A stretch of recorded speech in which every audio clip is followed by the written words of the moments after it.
The airport buzzed with noise, announcements, rolling suitcases, and the chatter of travelers. Sarah Williams, a confident black woman in her 30s, walked gracefully through the crowded terminal. She had worked hard for this business trip, and as a treat, she had upgraded to a VIP seat for extra comfort. As she entered the exclusive VIP lounge, she noticed a few eyes turning toward her. Some looked curious, others almost surprised.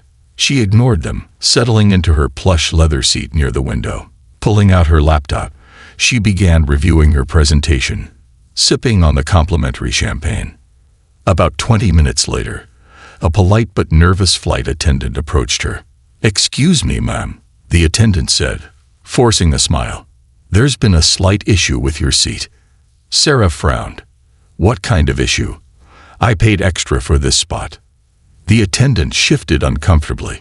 "Well, another passenger was mistakenly assigned this seat. We need to relocate you." Sarah glanced around. The lounge was half empty, plenty of other seats available. "Why can't they take another seat?" she asked. Before the attendant could answer, a well-dressed white man in his 50s walked up, looking impatient. "Is this my seat?" he asked, barely glancing at Sarah. The attendant nodded quickly. "Yes, sir. We're just sorting it out." Sarah's stomach dropped. She knew exactly what was happening. "Wait a minute," Sarah said firmly. "I booked this seat weeks ago.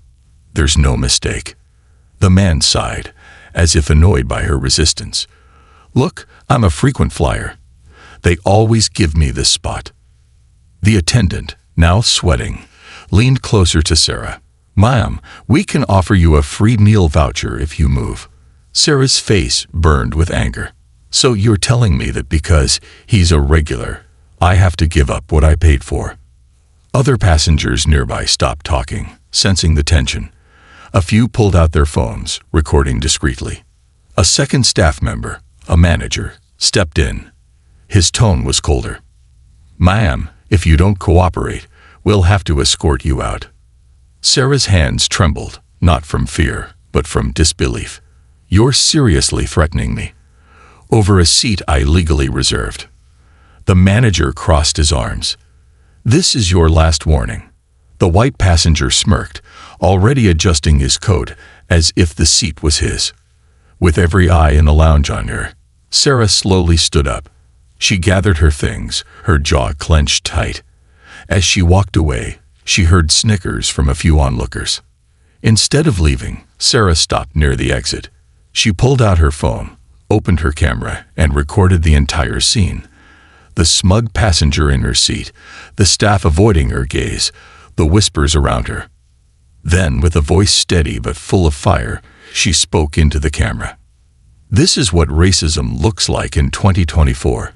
I paid for this seat. I followed the rules.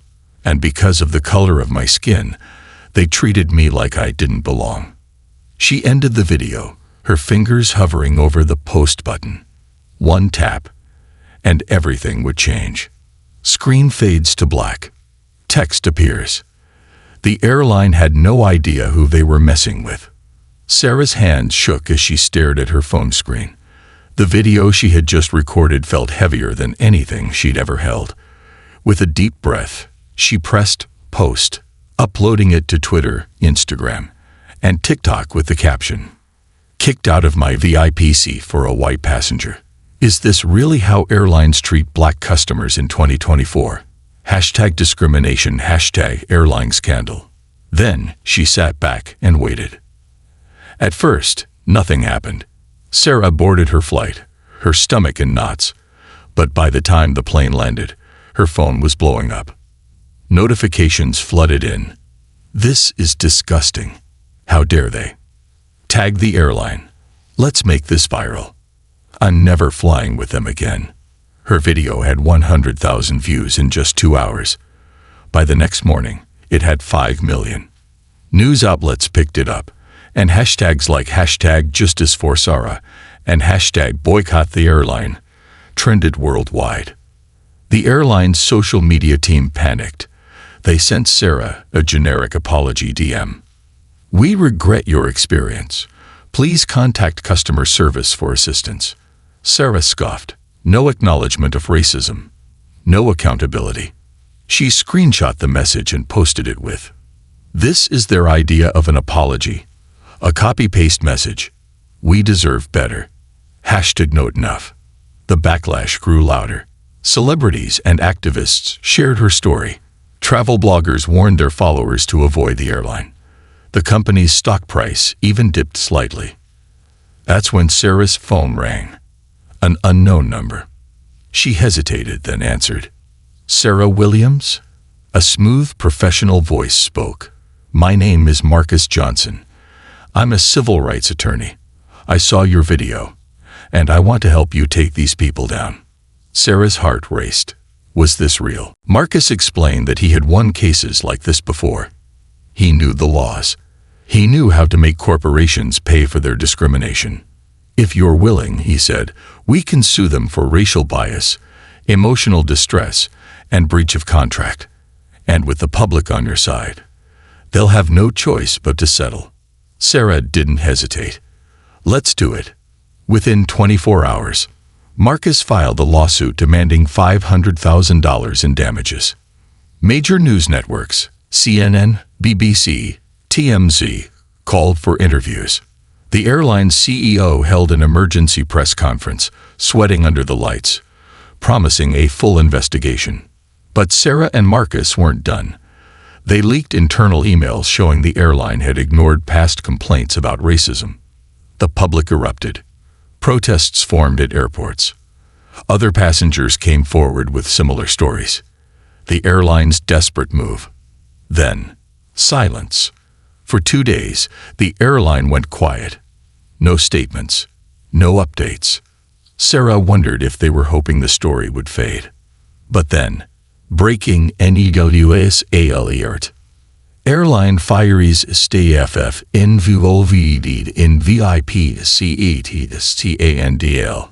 CEO promises zero tolerance for discrimination. Sarah's jaw dropped. They caved. But Marcus wasn't satisfied. Firing a few employees isn't justice. Let's push for policy changes and your compensation. Sarah smiled. Round 1 went to her, but the fight wasn't over. Screen fades to black. Text appears. The airline thought firing staff would end this. They were wrong. The morning after the airline fired the staff involved, Sarah sat in Marcus's sleek downtown office, surrounded by legal files and half-empty coffee cups. The news played silently on a wall-mounted TV, her face still splashed across every major network. "They think firing a few employees solves everything," Marcus said, flipping through documents. "But we're just getting started." Marcus slid a folder across the desk. Inside were dozens of complaints from other black passengers, all ignored by the airline. "This isn't just about you," Marcus said.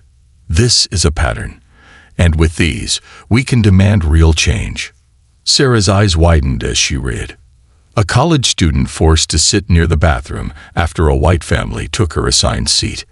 A businessman denied entry to the VIP lounge despite having a platinum card. A mother accused of stealing her own first-class ticket. "This is bigger than I thought," Sarah whispered. The media blitz. Marcus had a plan. Go public with everything. They scheduled interviews with Oprah's network and The Breakfast Club. Leaked the worst complaints to BuzzFeed and The Root. Had Sarah record a powerful TikTok series called #Airline Discrimination Exposed. The response was nuclear. Celebrities like LeBron James and Viola Davis tweeted support. The #Airline Accountability trended for 72 hours straight. Protesters gathered at the airline's headquarters with signs reading "Fire the CEO too." In a private Zoom call that mysteriously leaked later, the airline's CEO told investors, "We need to make this black woman go away. Offer her $1 million if we have to." When Sarah heard this, she laughed bitterly. They still don't get it. This was never about money. Marcus arranged a live televised meeting with the airline's board. Cameras rolled as Sarah laid out her demands. $5 million settlement to create a travel equality nonprofit. Mandatory racial bias training for all employees. A black advisory board to review all discrimination claims. Her face on their diversity ads for the next year. The board members turned pale. "This is extortion," one hissed. Marcus smiled. "No, this is what happens when you mess with the wrong woman during Black History Month." As the board whispered furiously, Sarah's phone buzzed. A notification from the Department of Transportation. Federal investigation opened into Airline name for civil rights violations. Sarah showed Marcus, who grinned like Christmas came early. "Game over," he whispered. The board saw their faces and folded immediately. Screen cuts to black. Text appears. They should have just given her the damned seat. The airline's boardroom was dead silent. Sarah could hear the nervous tapping of an executive's pen as she stared them down. Then, with shaking hands, the CEO signed the agreement. "Congratulations, Ms. Williams," he muttered. "You've won." The victory speech. Outside, a crowd of supporters and journalists waited. Sarah stepped up to the microphones, holding the signed documents high. Flashbulbs exploded like fireworks. "Today isn't just my victory," her voice rang clear and strong. "It's for every person who's ever been made to feel less than because of their skin color. This airline will change its policies because we demanded it. And let this be a warning to every company. The era of quiet discrimination is over." The crowd erupted. Strangers hugged. Several airline employees watching from windows clapped quietly, afraid but hopeful. Within weeks, the airline fired 3 top executives involved in covering up discrimination. Over 200 employees underwent mandatory bias training. Sarah's nonprofit, Equal Skies, received $8 million in donations. Other airlines voluntarily reformed their own policies. But the most powerful moment came when the white passenger who took Sarah's seat publicly apologized. His LinkedIn post went viral. "I didn't speak up when I should have. I'm ashamed. I've donated $50,000 to Equal Skies and will do better." 1 year later, Sarah boarded the same airline, this time as their new diversity consultant. The staff greeted her with nervous smiles. As she settled into her newly redesigned VIP seat, a young black flight attendant whispered, "Because of you, my daughter thinks she can be anything." "Thank you." Sarah felt tears well up. This, not the money or fame, was the real victory. The camera pulls back as Sarah's plane takes off. Text appears. "Sometimes justice takes years. Sometimes it takes one brave woman and a phone camera. Stay loud. Stay proud. And always take your rightful seat at the table." Fade to black.